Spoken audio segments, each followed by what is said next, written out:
नाम घेता ते हनुमंत,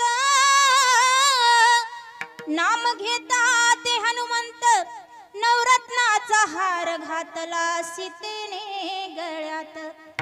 तो फोडून पाहता म्हणे की राम दिसेल त्यात, राम दिसेना म्हणून क्रोध दाटला मनात।